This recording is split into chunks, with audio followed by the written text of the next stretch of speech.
I'm going to very quickly pass you to two speakers for our session number 2. The first one is Guy Milligan from Ramble, and I'm going to ask Guy to introduce himself fully. Guy is followed by a presentation from Shelley McCann and Andrew Ballantyne from Perth and Kinross, which Hugh Muschamp from Fife has also fed into as well, and about developments within local authorities around LHEs and how this type of project work that GIGS has done can contribute to that. So hopefully it's a really useful session for you all. I think it runs on really logically and nicely from what we've talked about this morning so far. So Guy, please take us forward. Thanks, John. Lynn, there we go. Yes, thank you, Lynn. So my topic's energy master planning, which I'm going to endeavour to cover in the next 9.5 minutes. I'm an associate at Ramble, and I lead the energy strategy and planning service for Ramble in the UK. I have a background in renewable energy. I've been working in renewables for the last 15 years in Scotland, both as a developer, owner, operator of heat networks, and in the last number of years as a consultant. I've worked with John and Julie for the last 18 months on Greenspaces Scotland. It's a great initiative, and it's really great to see the evolution of the project and the traction that it's gained. Next slide, please. So briefly, I'm going to introduce the concept of energy master planning. I'll talk about some of the benefits of it. I'll briefly describe an approach and look specifically at heat energy master planning. I'll broaden that back out to look at how heat is contextualized within the wider whole energy system, and then wrap up with some key conclusions. Next slide, then. So what is energy master planning? Quite simple in a nutshell.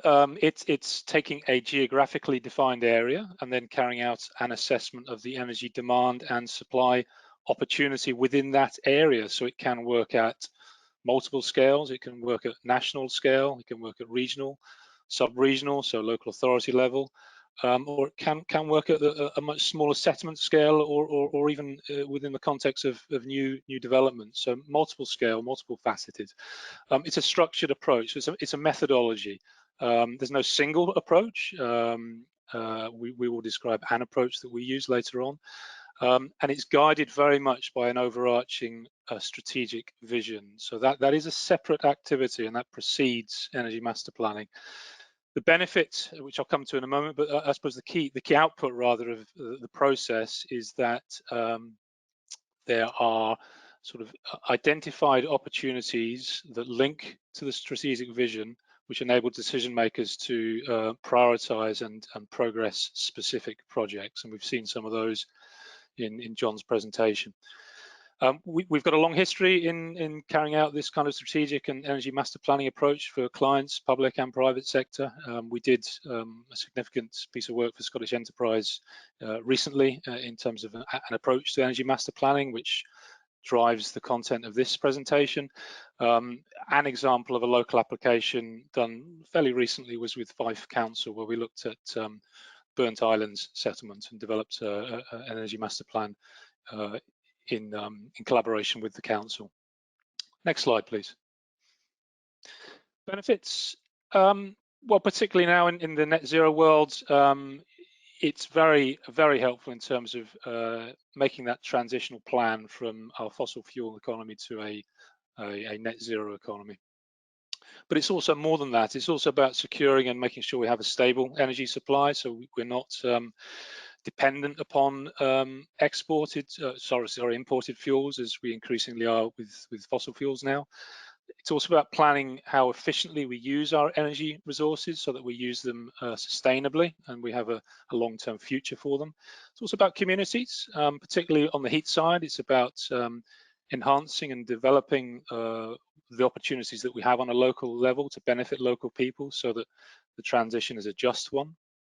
And it's also about economic benefits. So the multiplier effect of investment in an area, in an energy system can enhance and develop the local economy. It can bring jobs, it can maintain jobs, and the health benefits as well. As John mentioned, air quality is a big issue, one that's not being fixed, but low carbon clearly addresses that by taking out the various sulfur dioxides, nitrogen oxides, and particulates that are emitted to the atmosphere from fossil fuels.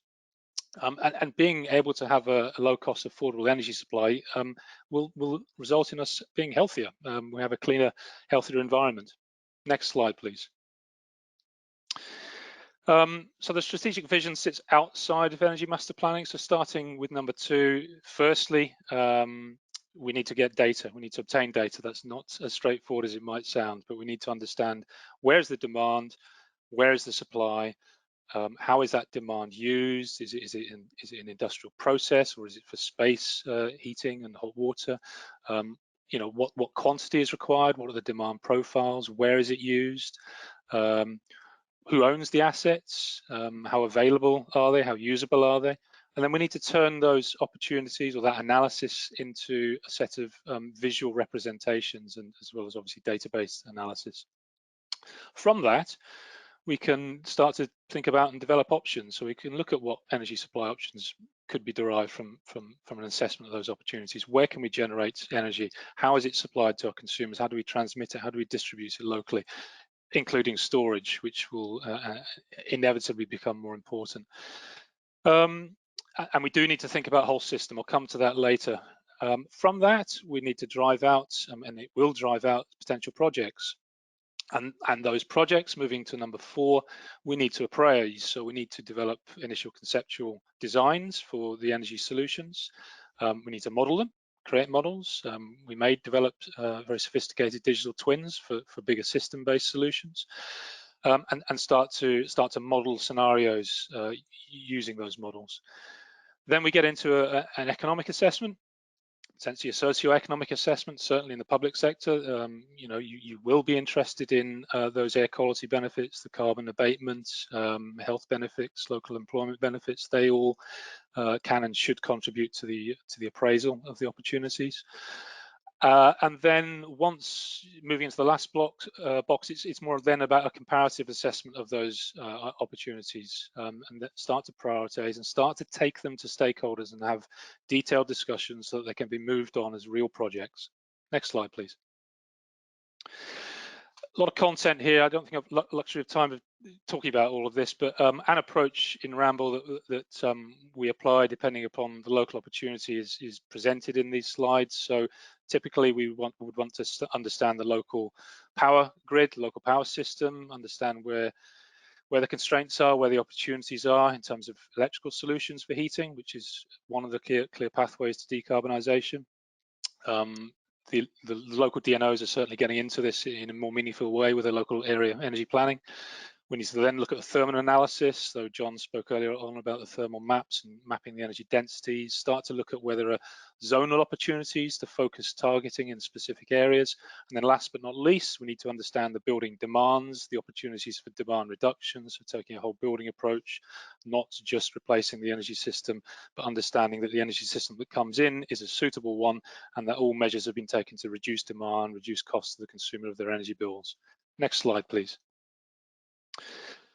This has been spoken about at length. Really important tools in the toolkit coming forward for local authorities to plan heat energy strategies in combination with the Heat Network Scotland Bill, which Ruth mentioned. So I won't dwell on this, but the key point for me in blue at the bottom is that in order to maximise the benefit of LHEs, you know, a whole vision, a whole plan for the local authority area needs to be conducted rather than adopting and specifying piecemeal areas of interest. That will follow, but the initial analysis needs to be done for the whole area. Next slide, please. So I mentioned whole system thinking earlier on. Heat doesn't sit in isolation. You know, the key energy vectors are heat, power, and transport, and the key carriers you can see in the middle of this diagrammatic are the power system, gas system, so the future gas system, the green system clearly. And we've included district energy here, which uncommon in the UK right now, but much more common in other countries. So we need to think about how we link up the energy generation assets through the carriers to the end users. It's a different way of approaching energy systems compared to the more traditional approach, which saw the carriers as separate and solutions developed to some degree in isolation from one another. The future smart system is much more progressive than that. It's a connected system. We reap benefits from that through more resilience of the energy system, more flexibility provided, and ultimately more efficiency and therefore more cost effectiveness to the end user. Next slide, please. And last slide. Lastly, conclusions. So I would strongly emphasize the value and the need for energy master plans, particularly in energy transition. We need to have a coordinated approach to identification and delivery of projects within the overall guiding strategic vision. Local factors are key. We need to look at local opportunity and develop local solutions. Stakeholder engagement critical if we want to be effective in delivery. There are multiple stakeholders. It's a complex landscape, and we need to engage and gain their buy-in, support, and commitment to deliver. Heat, big focus now. We've seen the opportunity earlier on. It's at the sharp end of decarbonisation now. We have achieved a lot with power decarbonisation. That has to and will continue, but we must focus on heat now. It's a huge area of emissions in Scotland, and it has to be addressed. And lastly, as I emphasised in the last slide, we do need to think about heat in the context of the wider whole energy system to gain the most benefit and deliver cost-effective, long-lasting solutions. I think that's me, Lynn. Next slide.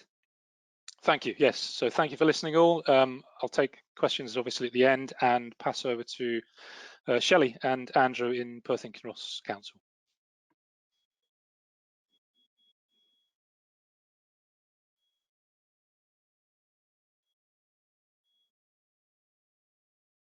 Good morning, everyone. Thanks to John and the team for the opportunity to present today.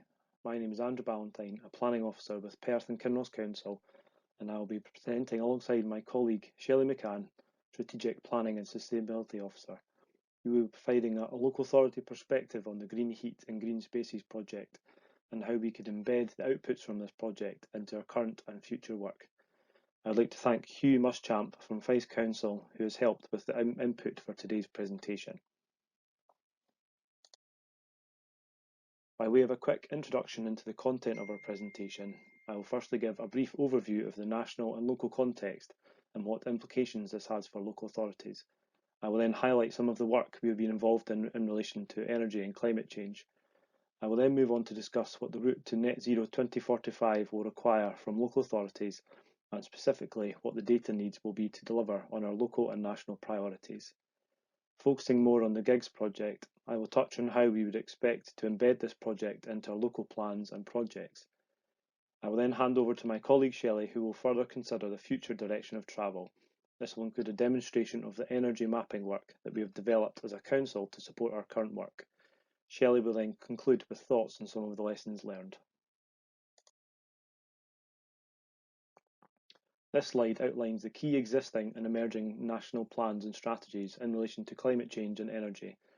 These plans will have significant implications for councils moving forward, with a number of new duties imposed on local government. The Climate Change Act and Plan set the legislative framework for reducing greenhouse gas emissions and the overall strategy for reaching net zero by 2045. Energy is a significant part of this overall strategy, alongside other issues such as transport and land use. The Scottish Energy Strategy, the Energy Efficient Scotland Route Map, and the draft Heat and Building Strategy set out the blueprint for how the energy system, including heat and energy efficiency, will transition to net zero across all buildings. A significant step in delivering transformational change in the energy system in Scotland is through LHEs. These are strategies to be developed by local authorities, outlining the short to long-term actions required across the whole building stock to meet associated targets. As part of the national strategy, the Scottish Government are progressing plans for a new build heat standard, where new developments from 2024 will be required to deploy zero carbon emission heating, as well as a heat networks bill to support the delivery of heat networks. Turning now to the local context, our council has developed a number of plans and projects to support our efforts towards a climate resilient future. Over the past 2 years, we have been engaging extensively on an interim climate change action plan. This plan sets out the framework for how we can deliver across a number of themes to tackle the climate crisis with the support of a range of stakeholders. Energy and buildings are a significant part of this interim plan. There are a number of key projects that we've been delivering as a council, including energy efficiency and heat to decarbonisation projects for both domestic and non-domestic properties. Our colleagues in the council are also currently leading on a Perth Smart Energy City programme with the aim to deliver smart, affordable, low-carbon energy provision across the city. Our current planning framework supports the transition to zero carbon with a strong policy framework, and a number of sites are actively being explored for heat networks and zero carbon potential. Tackling fuel poverty is also a key priority for the council, and we are working with housing colleagues to support actions in this area. The impact of COVID-19 is also likely to significantly impact on how plans will be taken forward.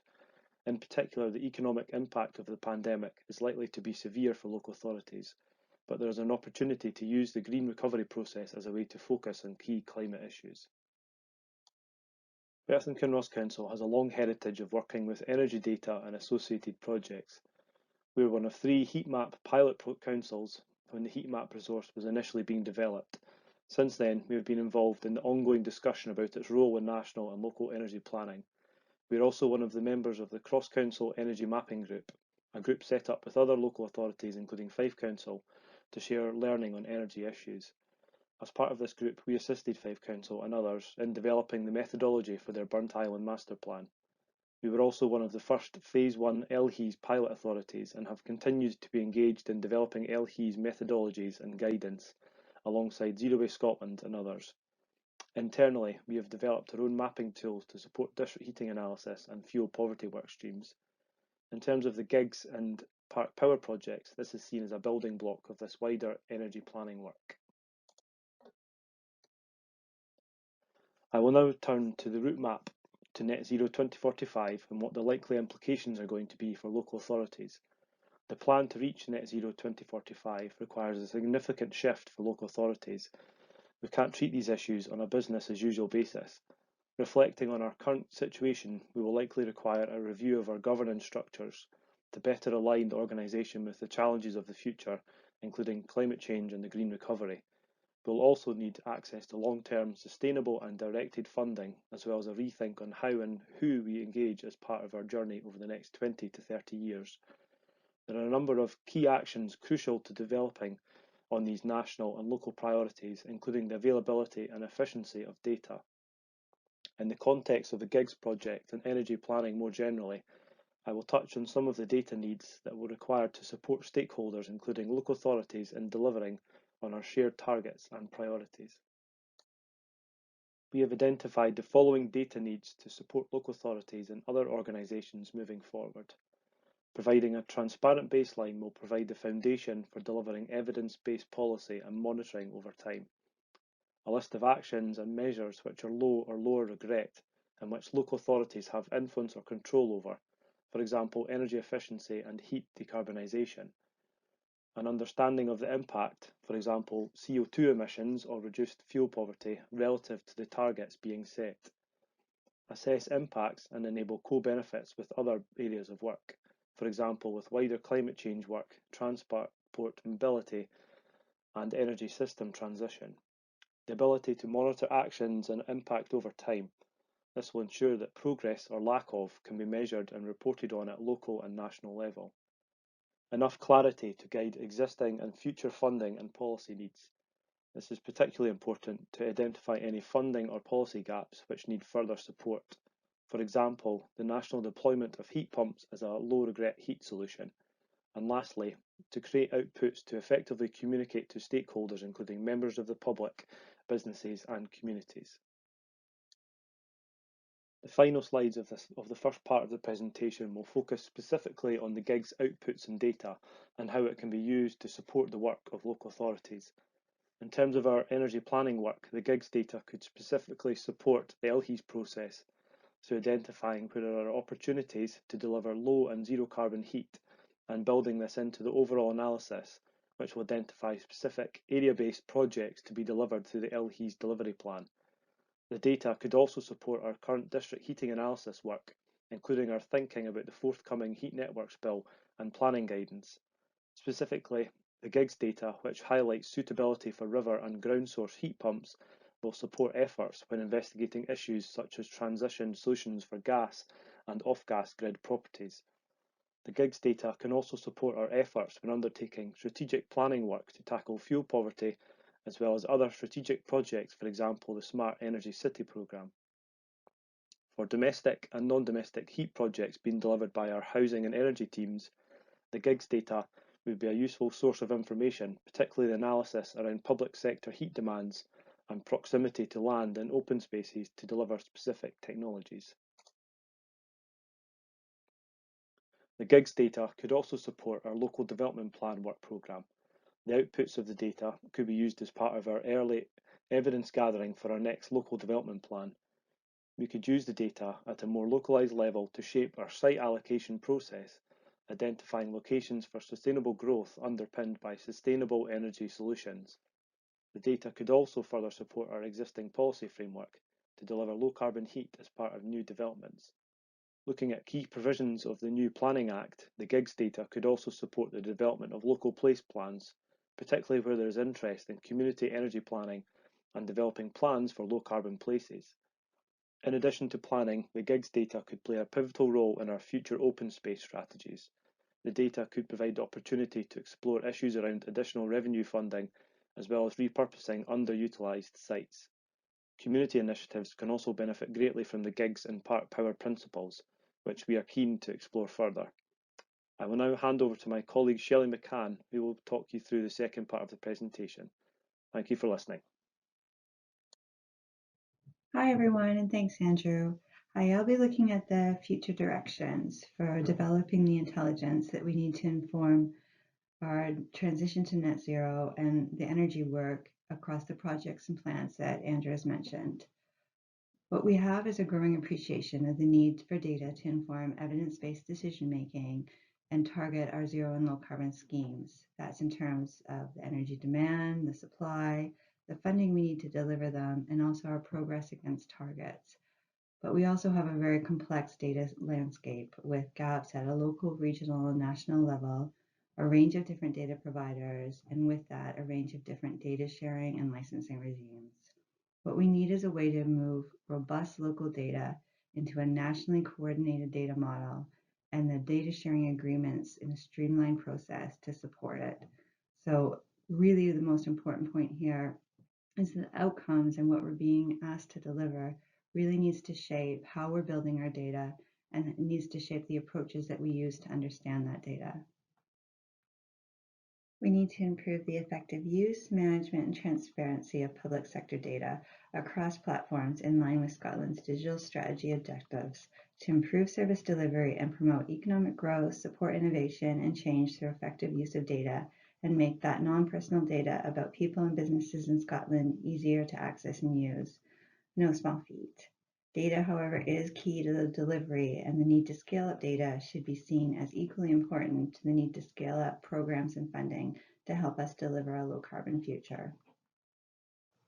Alongside building the energy intelligence and data models, we also need a way to effectively explore, communicate, and jointly plan for the delivery of our area-based schemes with energy stakeholders. One way of doing this could be through interactive dashboards. What I've done here is very quickly knocked up a dashboard that integrates the GIGS data alongside some of our energy data that we hold within the council and some of the measures that we might use to target fuel poverty. So for example, in this screenshot, you can see we have council tax band A and C, one of the eligibility criteria for fuel poverty, alongside various energy efficiency measures, uninsulated walls, single glazed windows, and as well as data from the GIGS project itself, which is a number of heat networks and defined by the linear heat density, so 16,000 and 18,000 linear heat density thresholds, and the supply, so demand and supply, is potential supply through ground source heat pumps and potential supply through water source heat pump suitability. So if I select the top 5 postcodes in terms of highly suitable and suitable green spaces for heat networks, We can see that that then filters on the map. It also filters in the adjoining graphs. You can see within those postcodes, there's also postcodes with a higher suitability for ground source heat pumps and 3 postcodes with a suitability for water source heat pumps. Now, if I zoom in on the map, again, these are all interrelated. So we can then see that if I zoom in on a little bit more closely on this green space, that the graphs change again. In this case, there's only one postcode with the suitability for ground source heat pump, but there's also changes in the measures for energy efficiency. So whether or not we pursue a heat network here or fabric first energy efficiency measures could be informed by the story that this data is telling us. Like I said, this is a very quick demonstration, and there's any number of attributes that we could include in here. What we do need to understand is that what we're tying together is the demand, the supply, and how we're going to deliver it. Ideally, over time, this could help inform how we're looking at zoning measures within specific units and how we're comparing and targeting these measures. Alongside building the energy intelligence and data models, we also need a way to effectively explore, communicate, and jointly plan for the delivery of our area-based schemes with energy stakeholders. One way of doing this could be through interactive dashboards.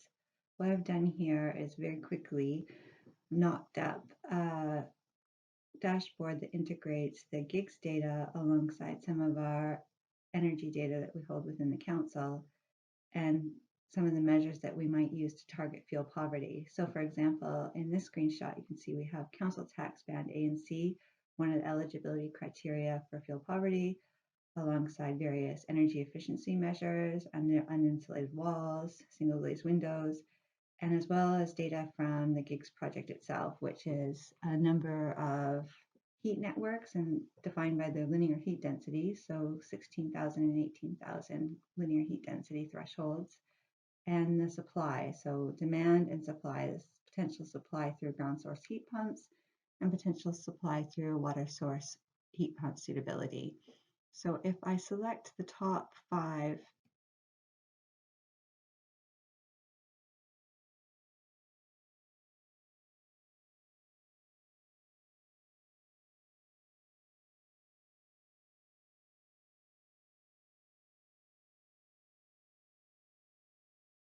Sorry, the video's repeating a little bit. 5 postcodes in terms of highly... The videos are repeating a little bit and I can't get it to move forward onto the next slide. So just going to close it for a minute.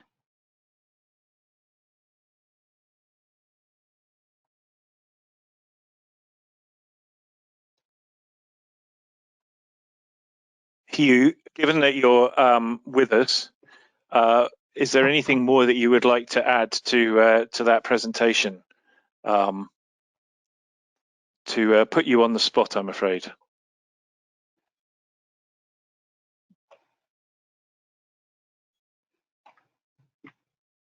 Are you there? Hi, John. Yes. Hi. No, broadly, I think it's more the point that the data is very flexible for this approach to master planning, and I think the way that Shelley's been using the data to interact with the council data, I think one of the challenges with LHEs is actually understanding and visualizing how it might actually work. And so I think the work that they've been doing has been so helpful in trying to understand some of those plays of different things. I think going back though, what she was saying in terms of that summary, we have to really be clear about what we want to get to about those outcomes, and the documents like the heat and buildings strategy that's consultation that's come forward has been, I think, helpful in starting to clarify a bit more the detail of some of those outcomes we're going for. And so it's I think we're all going in the right direction, but there's still questions, and hopefully this data is going to help us answer those questions. Great. I'm hoping, from your point of view, Hugh, obviously our announcement about making the data fully available to everyone is a positive from your 5 perspective. It is. We were just hugely excited about that. We couldn't at the time get ourselves into the original pilot, although as you know we've supported quite a lot in terms of the original part power work. So yeah, really excited about that. And I think because it's nationally available, it means that any authority in Scotland can play with it, and also others can work with it. And if we develop a methodology, we can all share it, and everybody can use the same methodology. So that's such a valuable thing to be able to do. So yeah, really enthusiastic about that. Yeah, that's a great point. We are trying to be totally open with our results here and make them available in whatever form people find of value. So obviously it's we think that that's really valuable in terms of informing the process going forward. I have a question for some of you here. If I, as Perth and Kinross, perhaps, I've got a local authority. I've got 35 settlements in my local authority, including a larger city. Do I do an energy master plan? And if so, is that a prerequisite for doing an LHES? And what scale, if I do an energy master plan, what scale should I be doing it at? This sort of relates to how energy master planning ties into LHES a bit. So I don't know whether, Guy, you have some thoughts on that. I can kick off. I'm sure Andrew, in terms of Perth and Kinross, will certainly want to add to that. I mean, as I touched on in my presentation, John, and I need to be careful because we're currently doing some work for Scottish Government reviewing the LHES, draft LHES methodology. But broadly, I think that, as I said earlier, that the value in master planning does become enhanced if you take a somewhat wider view than look at individual piecemeal settlements. I think that follows, as I said earlier on. I think the value in taking that wider view is you can start to look at the potential connections of the energy carriers, again, as I mentioned earlier on. And the important thing is that the decision makers, the local authorities and the wider stakeholders, the citizens, can identify the opportunities, they can discuss them, they can prioritize them based on local priorities, and then start to deliver on them. So if you haven't gone through that wider, looked at it through that wider lens initially, then you may be missing opportunities that you might otherwise have seen. Would anyone else like to comment on that? Yeah, I can jump in, John. Just a quick introduction. I'm conscious that the introduction at the start of the presentation didn't necessarily work. So hi everybody, Andrew Ballantyne here from Perth and Kinross Council, Planning Officer. So in terms of sort of local perspective, we certainly see the benefits of energy master planning kind of approach.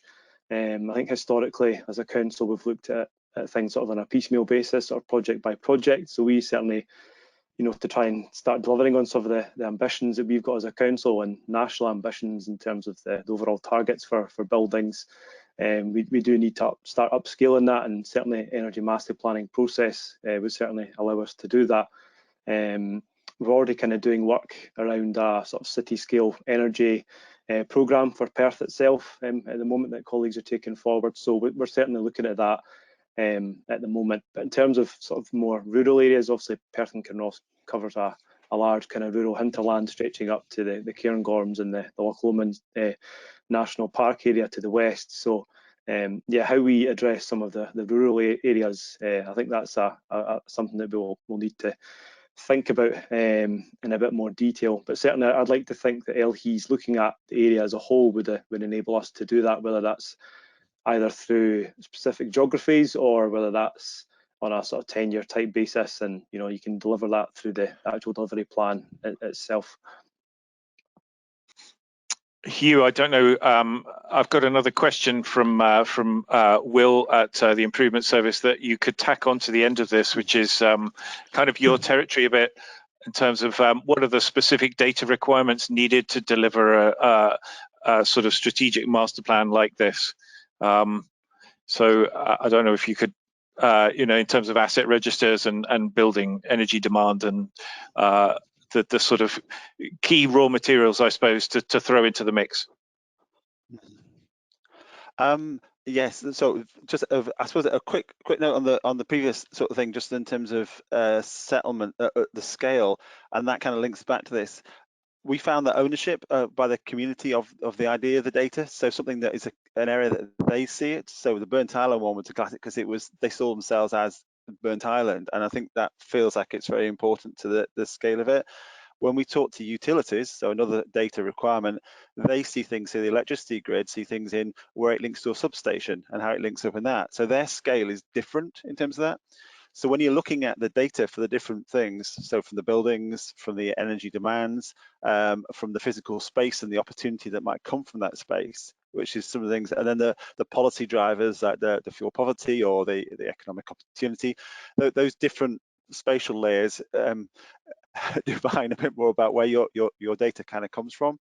And so there are particularly data gaps or challenges in terms of, say, for buildings, you need to understand the energy efficiency, obviously, but then and that looking at the physical structure of that building would be a good way of doing that. You can look at energy demand from a building, but you kind of need to know what you want to do with a building. So again, within that, the data sort of flexes through. I could probably talk for data forever, but it's probably a useful starter. Great. Andrew, have you got any key sort of data gaps? It's maybe more of a question for Shelley in her absence that you're aware of that. For example, I suppose some of the rural challenges that you were talking about might be areas that are potentially sort of gaps in the evidence base. Maybe Guy has some points on that as well. Yeah, just a couple of quick points from me. In terms of data gaps, I think through the ILHEIS work that we've been undertaking over the last couple of years, we've certainly identified that the non-domestic side seems to be, in need of serious kind of further work done on that. Our initial phase 1 pilot explored the sort of the Perth North area, which included an area of industrial kind of processes and buildings. We were quite keen to explore that further, but we didn't get to the bottom of that. So yeah, I think non-domestic sort of data seems to be a pretty key one for us, particularly when we're exploring some of the issues at settlement scale. Probably doesn't really touch on the point you made there, John, about rural settlements. But I don't know if Guy's got any thoughts on that. When I looked at your amount of your energy demand from rural areas, it was up above 30%, which is really high for compared with others. So it's interesting that, but perhaps less a sort of stand out in terms of knowledge of what goes on in your in your rural areas in terms of demand from farming and agriculture. And whiskey, of course, as well. Yeah, that's obviously a big heat demand for Perth and Kinross. I almost think that kind of a lot of the rural settlements off gas grid almost makes it simpler for us in terms of you don't then have that debate about how we're going to be taking forward the on gas grid properties over the next 10-15 years. So I'd like to think that the heat pump sort of technology would really help support that work. I do think that we'll have to work closely with the DNOs in terms of making sure that the electrical networks there to support electrification of heat. We do have kind of anecdotal evidence locally that there are constraints which are stopping people from moving from conventional fossil fuel systems to electrical heat. So yeah, I think that's a key part for us, is how we take that forward with DNOs as well. Guy, I'm going to use my prerogative, I'm afraid, to cut this session short. Sorry not to bring you in on that one, but we're out of time, and we've got a very good reason to try and keep to time, because we've got a pretty packed session 3 with lots of 10-minute speakers. So again, everybody, if you could be back, let's say by giving you 32. So let's give you 3 or 4 minutes just to stretch and have a cuppa, and then please come back and let's just finish off, we've got some excellent speakers in our last session who are really keen to speak to you about their sort of experience on the ground in terms of delivering projects like this. So and very experienced. So I really think the last session will be extremely worthwhile. So please come back to us. But yes, grab a top up, and see you in a few minutes. Thank you.